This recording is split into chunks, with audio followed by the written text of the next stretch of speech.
أعوذ بالله من الشيطان الرجيم بسم الله الرحمن الرحيم وإذ قال ربك للملائكة إني جاعل في الأرض خليفة قالوا أتجعل فيها من يفسد فيها ويسفك الدماء ونحن نسبح بحمدك ونقدس لك قال إني أعلم ما لا تعلمون وعلم آدم الأسماء كلها ثم عرضهم على الملائكة فقال أنبئوني بأسماء هؤلاء إن كنتم صادقين قالوا سبحانك لا علم لنا إلا ما علمتنا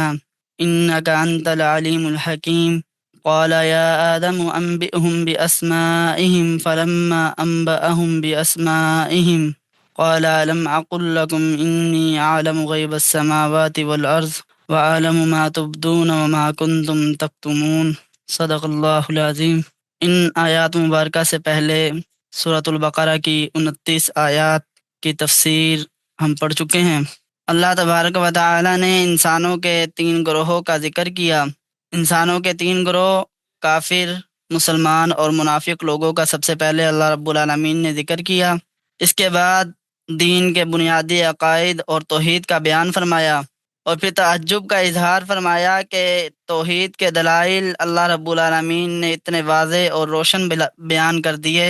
اگر ان دلائل کو پڑھنے کے بعد، ان دلائل کو سمجھنے کے بعد کسی شخص کا کفر کو اختیار کرنا بڑی عجیب بات معلوم ہوتی ہے۔ اس کے بعد پھر اللہ رب العالمین نے کائنات میں ڈھلی ہوئی نعمتوں کا ذکر فرمایا، جن نعمتوں کا اختتام اسی رکوع نمبر 3 کے اختتام پر ہوا۔ اس کے بعد اللہ رب العالمین نے تقریباً آگے آنے والی 10 آیات میں اللہ رب العالمین نے انسان کی ابتدائی تخلیق کا واقعہ بیان فرمایا۔ دوسرے الفاظ میں یہ اشارہ کرنا مقصود ہے کہ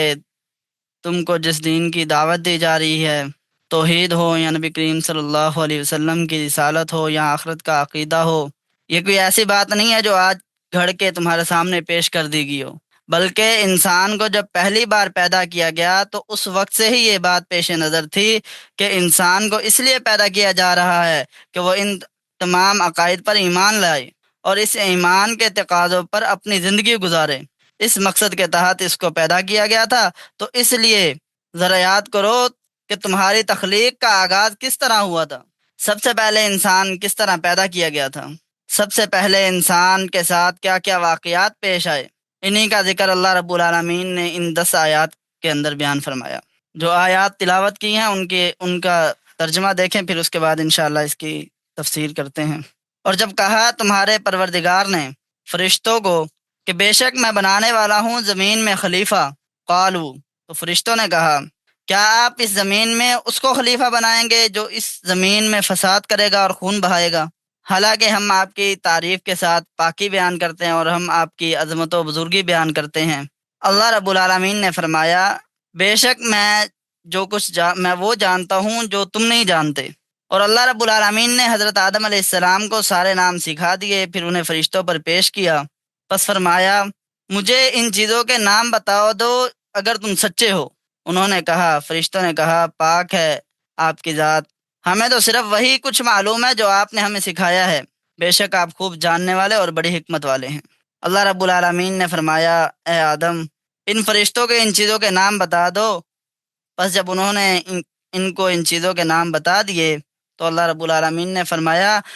کیا میں نے تمہیں نہیں فرمایا تھا بے شک میں ہی آسمانوں اور زمین کی چھپی ہوئی چیزوں کا علم رکھتا ہوں، اور جو کچھ تم ظاہر کرتے ہو اور جو کچھ تم چھپاتے ہو سب کو میں اچھی طرح جانتا ہوں۔ تو ان آیات میں اللہ رب العالمین نے حضرت آدم علیہ السلام کی خلافت کا اعلان کیا اور فرشتوں کے اعتراض اور اس سے متعلق کچھ تفصیلات کا ذکر کیا۔ فرشتہ اسے کہتے ہیں جو اللہ رب العالمین کی ایک نورانی مخلوق ہے۔ یہ مخلوق کھانے پینے، شہوت اور دوسری تمام ضرورتوں سے پاک ہے جو انسانوں اور حیوانوں کے ساتھ لازم ہیں۔ انسانوں کو بھی ضرورت ہوتی ہے، حیوانات کو بھی ضرورت ہوتی ہے۔ اسی طرح آیت مبارکہ کے اندر لفظ خلیفہ آیا ہے، خلیفہ نائب کے معنی میں آتا ہے۔ تو اللہ رب العالمین نے جو حضرت آدم علیہ السلام کو خلیفہ بنایا وہ اس طور پر بنایا کہ اللہ رب العالمین کے دیے ہوئے جو احکام ہیں وہ ان کو نافذ کریں، اور اس کے مطابق دنیا کا نئی مخلوق کی تشریح یا اللہ رب العالمین نے بیان فرمائی ہوگی، تو خلیفہ کہتے ہیں نائب کو۔ اب یہاں اس سے انسان اول یعنی حضرت آدم علیہ السلام اور ان کے واسطے سے تمام بنی نوح جتنے بھی انسان زمین پر ہیں، اللہ رب العالمین کے احکامات نافذ کرنے والے، یہ سب مراد ہیں۔ تو جب اللہ رب العالمین نے آیت کے اندر فرمایا کہ میں زمین میں خلیفہ بنانے والا ہوں، مفسرین کرام فرماتے ہیں کہ اللہ رب العالمین نے جب فرشتوں سے اس بات کا ذکر کیا تو یہ جو ذکر کرنا تھا یہ مشورے کی غرض سے نہیں تھا۔ کیونکہ مشورے کی ضرورت اس وقت پیش آتی ہے جب مشورہ لینے والے پر کسی معاملے کے تمام پہلو واضح نہ ہوں، یا پھر اس کو اپنے علم پر مکمل اطمینان نہ ہو، یا اس مسئلے میں کئی لوگوں کے حقوق برابر ہوں تو ان پر اپنی رائے کو زبردستی مسلط کرنے کے بجائے ان کی آراء معلوم کرنے کے لیے مشورہ کیا ہوتا ہو۔ تو یہاں اللہ رب العالمین نے جو فرشتوں کے سامنے ذکر کیا خلیفہ کا، حضرت آدم علیہ السلام کی پیدائش کا، تو یہاں مشورہ لینا مقصود نہیں تھا، کیونکہ جو صورتیں ہم نے مشورے کی ضرورت کے لیے بیان کی ہیں ان میں سے کوئی صورت بھی یہاں نہیں پائی جا رہی، کیونکہ اللہ رب العالمین علیم بھی ہیں، اللہ رب العالمین خبیر بھی ہیں، اللہ رب العالمین بصیر بھی ہیں، اللہ رب العالمین قادر مطلق ہیں۔ کوئی مخلوق اللہ رب العالمین کی برابری نہیں کر سکتی۔ کسی کو اللہ تعالیٰ کے کسی کام کے بارے میں اعتراض نہیں ہو سکتا۔ تو معلوم ہوا کہ یہاں مشورہ لینا مقصود نہیں تھا، البتہ مشورے جیسی صورت بنائی گئی تاکہ مخلوق کو مشورے کی تعلیم دے سکیں۔ مخلوق جو ہے اس آیت مبارکہ سے مشورے کی تعلیم حاصل کریں۔ دوسری بات یہ کہ یہ جو ذکر اللہ رب العالمین نے فرشتوں سے فرمایا تھا وہ اس لیے کہ فرشتوں کا یہ خیال تھا کہ اللہ رب العالمین نے ان سے زیادہ علم اور فضیلت والی مخلوق پیدا نہیں فرمائی، تو اللہ رب العالمین نے تخلیق آدم کا ذکر فرمایا تاکہ وہ اپنا جو خیال ہے وہ ظاہر کریں۔ تو فرشتوں نے اپنی رائے کا اظہار کر دیا کہ جس مخلوق کو خلیفہ بنایا جا رہا ہے اس میں شر اور فساد کا مادہ موجود ہے، اس لیے وہ زمین میں فساد اور خون خرابہ کرے گی۔ جو خود فساد کے کام کرے وہ کسی کی کیا اصلاح کر سکتا ہے؟ یہ فرشتوں کا اظہار تھا، فرشتوں کی رائے تھی۔ اس طرح فرشتوں نے اپنی خدمات بھی پیش کی کہ ہم شر اور فساد کے مادہ سے پاک ہیں، معصوم ہیں، آپ کی لمحہ بھر کے لیے خلاف ورزی نہیں کرتے، اس لیے خلافت کا یہ کام بھی ہم اچھی طرح سر انجام دے سکتے ہیں۔ تو اللہ تعالیٰ نے فرشتوں کو کیوں نہیں خلافت کی ذمہ داری سپرد کی؟ اس لیے کہ جو خلافت کے لوازمات تھے ان سے فرشتے ناواقف تھے۔ بظاہر تو یہ فرشتے صحیح کہہ رہے تھے کہ اللہ رب العالمین کی فرما برداری کرنا فرشتوں کے بس میں ہے، فرشتے فرما برداری میں ہی لگے ہوئے ہیں، اللہ رب العالمین نے جو کام ان کے ذمہ لگائے ہیں وہی کر رہے ہیں، لیکن اللہ تعالیٰ نے ارشاد فرمایا کہ تم خلافت کے لوازمات اور اس کے تقاضوں اور خلیفہ کی ذمہ داریوں اور اس کی مطلوبہ صلاحیتوں سے واقف نہیں ہو۔ مفسرین کرام فرماتے ہیں کہ انسان کی خلافت سے مراد یہ ہے، مطلب یہ ہے کہ بے شمار مخلوقات میں سے خلافت کا حق اللہ رب العالمین نے انسان کو دیا۔ اب رہی یہ بات کہ صرف حضرت آدم علیہ السلام خلیفہ مراد ہیں یا پھر تمام انسان، تو جمہور مفسرین کا قول یہ ہے کہ یہاں خلیفہ سے مراد صرف حضرت آدم علیہ السلام مراد نہیں بلکہ تمام بنی نوع مراد ہیں۔ البتہ اس بات میں کوئی شک نہیں کہ اس کا اولین مصداق جو تھے وہ حضرت آدم علیہ السلام تھے، اسی لیے ان کی تعظیم کے لیے فرشتوں کو سجدہ کرنے کا حکم ہوا۔ اصل بادشاہت تو اللہ رب العالمین کی ہے، حکم تو اللہ رب العالمین کا ہی ہوتا ہے۔ انسان جو خلیفہ ہے وہ خلیفہ ہونے کی حیثیت سے اس حکم کو، اللہ رب العالمین نے جو حکم دیا ہے اس حکم کو دنیا میں نافذ کرنے کا ذمہ دار ہے۔ تو اس سے یہ بھی بات معلوم ہوتی ہے کہ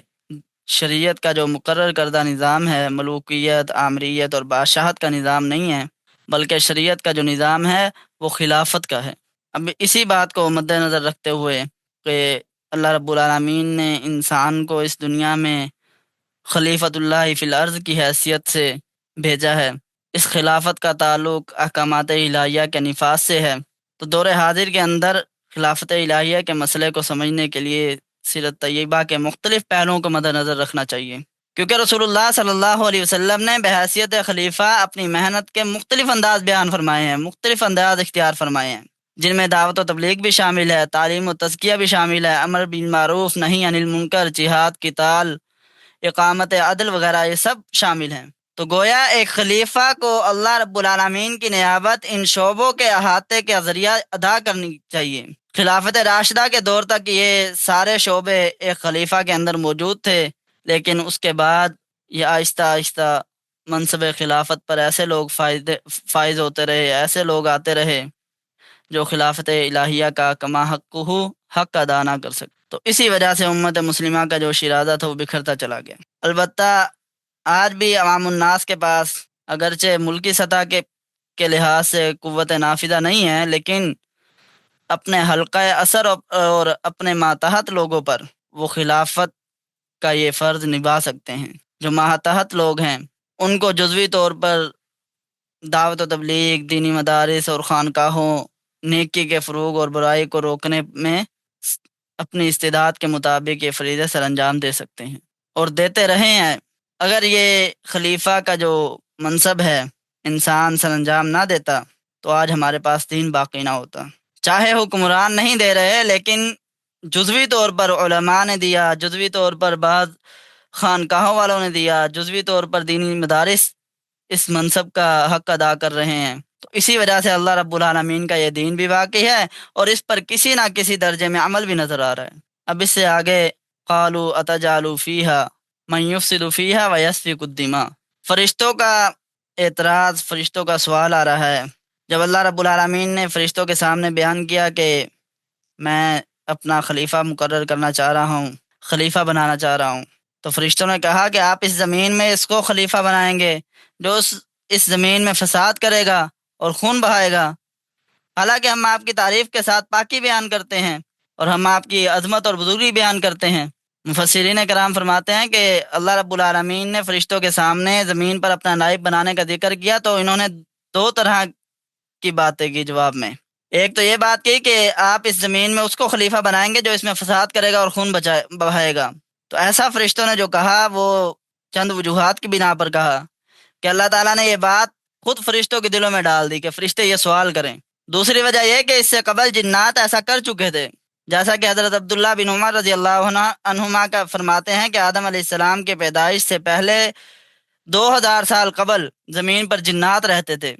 انہوں نے زمین میں فساد مچایا، خون ریزی کی، چنانچہ اللہ رب العالمین نے فرشتوں کے لشکر بھیجے جنہوں نے ان کو مار کر بیابانوں اور پہاڑوں کی طرف بھگا دیا۔ تو فرشتوں نے چونکہ جنات کے حالات، جنات کے کرتوت دیکھ لیے تھے، اس لیے اللہ رب العالمین سے فرشتوں نے کہا کہ اتجعل فیہا من یفسد فیہا ویسفک الدماء۔ تو فرشتوں نے انسانوں کو بھی جنات کی طرح سمجھا۔ تیسری بات یہ کہ فرشتوں کو معلوم تھا کہ انسان میں دو قوتیں ہیں، ایک شہوت کی قوت جس کا غلط استعمال زناکاری وغیرہ کی صورت میں ظاہر ہوگا، اور دوسری جس کو فرشتوں نے زمین میں فساد پھیلانے کے لفظ سے تعبیر کیا،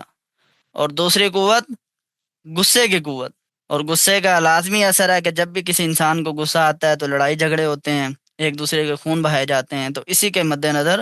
فرشتوں نے سوال کیا۔ اور دوسری بات جو جواب میں دو باتیں ارشاد فرمائی تھی، پہلی بات تو یہی کہ آپ اس کو خلیفہ بنائیں گے جو اس میں فساد کرے گا اور خون بہائے گا۔ دوسری بات یہ کی کہ وَنَحْنُ نُسَبِّحُ بِحَمْدِكَ وَنُقَدِّسُ لَكَ، کہ ہم آپ کی تعریف کے ساتھ پاکی بیان کرتے ہیں اور ہم آپ کی عظمت و بزرگی بیان کرتے ہیں۔ ان کے بارے میں مفسرین نے اس آیت کے بارے میں لکھا کہ اس کائنات کا وجود میں لانے کا مقصد صرف یہ ہے کہ اللہ رب العالمین کی تسبیح و بزرگی اور حمد و ثنا بیان کی جائے، اور یہ فریضہ وہ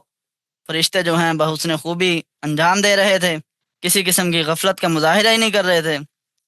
تو اس وجہ سے انہوں نے یہ بات کی کہ تسبیح و تقدیس کے لیے تو ہم کافی ہیں، دوسری مخلوق پیدا کرنے کی کیا ضرورت ہے۔ اللہ رب العالمین نے جواب دیا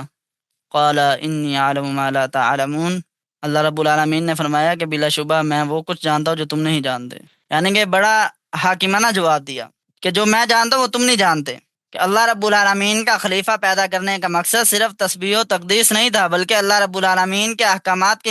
تنفیذ تھی، اللہ رب العالمین کے احکامات کو نافذ کرنا تھا۔ اس کے لیے اللہ رب العالمین ایسی مخلوق پیدا فرما رہے تھے جسے زمین کو مسخر کرنے اور اس کے ذخائر کو کام میں لانے اور اللہ رب العالمین کے قانون کو نافذ کرنے کی قوت عطا فرما رہے تھے، اور ان سب قوتوں سے فرشتے جو تھے وہ عاری تھے۔ اور فرشتوں کا یہ خیال تھا کہ خلیفہ کا کام صرف اللہ رب العالمین کی پاکی اور بڑائی بیان کرنا ہوگا، تو اس کے لیے تو ہم کافی ہیں، مگر اس امتحان کے ذریعے اللہ رب العالمین نے خلیفہ بنانے کی اصل حکمت واضح کر دی۔ کون سا امتحان؟ وہی امتحان جو آگے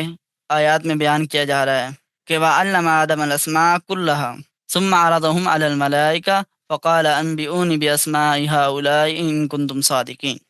اس امتحان کی بات ہو رہی ہے۔ اس آیت میں اس بات کا بیان ہے کہ اللہ رب العالمین نے حضرت آدم علیہ السلام کو سارے نام سکھا دیے، پھر انہیں فرشتوں پر پیش کیا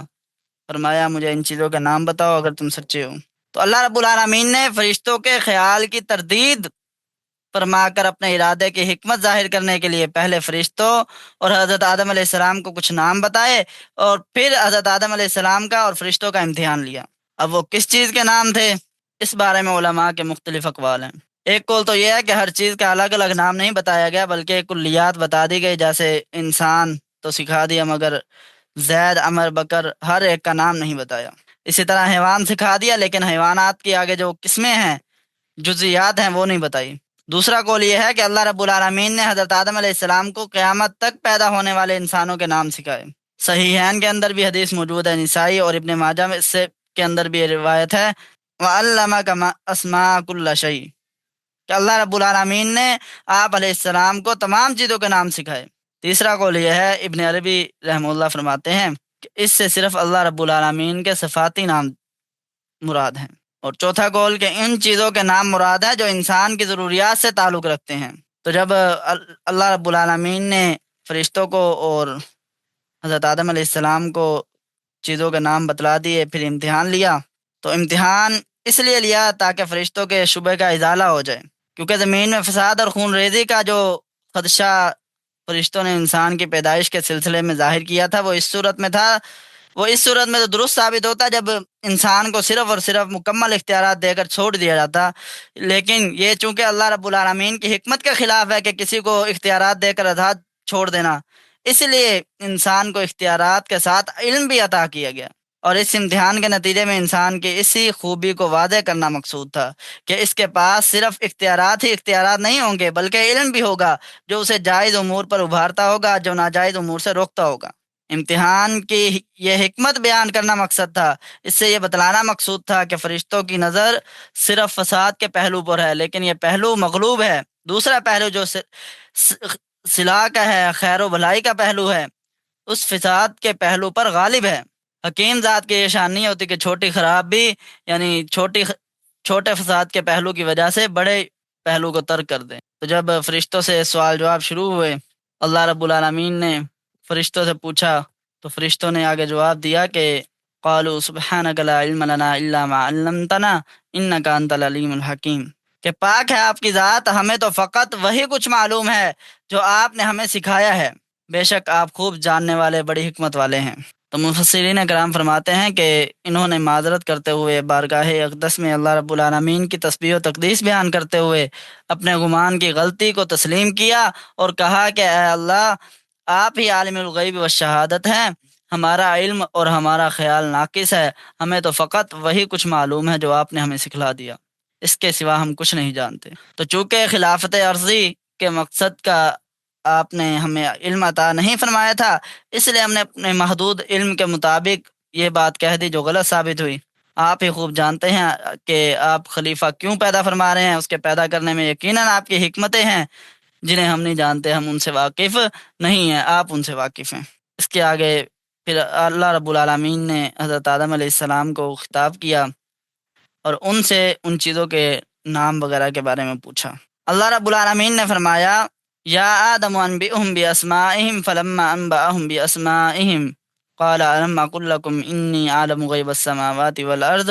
وعالم ما تبدون وما کنتم تکتمون، کہ اے آدم ان فرشتوں کو ان چیزوں کے نام بتا دو۔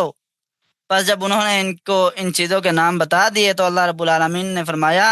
کیا میں نے تمہیں نہیں فرما دیا تھا کہ بے شک میں ہی آسمانوں اور زمین کی چھپی ہوئی چیزوں کا علم رکھتا ہوں،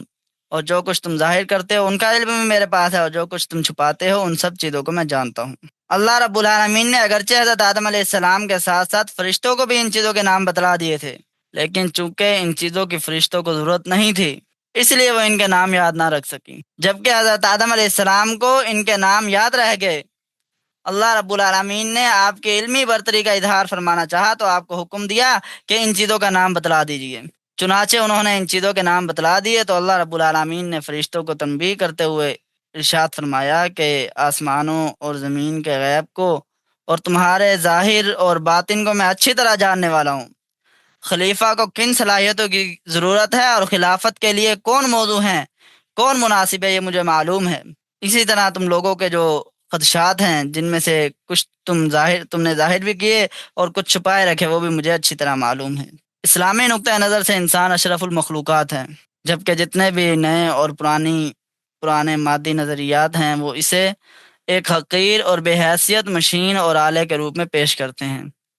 اور اس سے زیادہ اس کو کوئی مقام اور حیثیت دینے پر تیار نہیں۔ جبکہ اسلام نے انسان کی عظمت کا جو تصور دیا ہے، اس کے مطابق انسان کے سر پر خلافت اور تمام مخلوق کی سرداری کا تاج رکھا ہے۔ تمام مخلوق کو پیدا کرنے کا مقصد انسان کو فائدہ پہنچانا بتایا گیا ہے۔ سب چیزوں کو انسان کے تابع کر کے ان کی افادیت کو انسان سے وابستہ کر دیا گیا ہے۔ لہٰذا آج کل کے بعض مادی فلسفوں کا انسان کے بارے میں یہ تصور صحیح نہیں ہے کہ اس کی اپنی کوئی حیثیت نہیں، بلکہ جو آلات اور ذرائع کی قدر و قیمت میں اضافہ ہوتا چلا جاتا ہے، ان کے تابع ہو کر انسان کا مقام و مرتبہ بھی بلند ہو رہا ہے۔ حقیقت یہ ہے کہ اسلام نے انسان کے لیے جو نظام زندگی کا نقطہ فراہم کیا ہے، اس کے نتیجے میں انسانی اقدار کو عروج ملتا ہے۔ جو مادی نظریات ہیں یہ انسان کی عظمت کو پامال کرتے ہیں۔ انسان کو تو اللہ رب العالمین نے اشرف المخلوقات فرمایا ہے، فرشتوں کے سامنے بھی اللہ رب العالمین نے انسان کی فضیلت بیان فرمائی ہے۔ اللہ رب العالمین جو کہا، پڑھا، سنا، اس پر عمل کی توفیق عطا فرمائے۔